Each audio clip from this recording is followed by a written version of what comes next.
In today's video, I'm going to teach you how to switch account in Figma.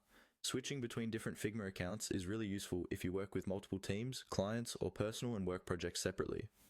In this walkthrough, I'll guide you through the exact steps, explain what's happening on screen, and share a few tips so you don't lose track of which account you're in. First, make sure you're logged into Figma and you're on the main Figma homepage or the file browser view. This is the screen where you normally see your recent files, drafts, and team projects. At the very top of this page, look toward the upper left area of the window.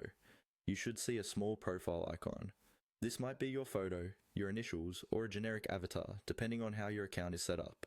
Go ahead and click on that profile icon. When you do, a small menu will drop down. This menu is where Figma lets you manage your account and switch between different profiles or workspaces that you have access to. In this drop-down, you'll see the account or accounts currently available to you. Look for the account that you want to switch into. It might be labeled with your organization's name, a team name, or another email you've previously used. Click directly on the account you want to switch to. As soon as you select it, Figma will start changing your view to match that account's files, projects, and permissions. After clicking the account, Figma may show you some on-screen prompts. These prompts can vary depending on what you're switching to.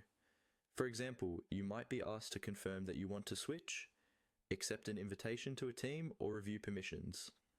In some cases, Figma may also ask you to sign in again, especially if the other account uses a different login method or if your session has expired.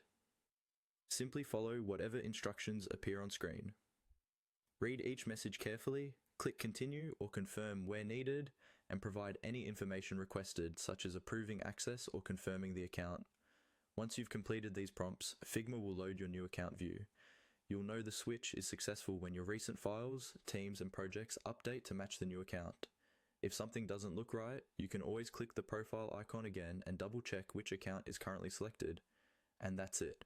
By clicking your profile icon, choosing the right account, and following the on-screen prompts, you can quickly switch accounts in Figma whenever you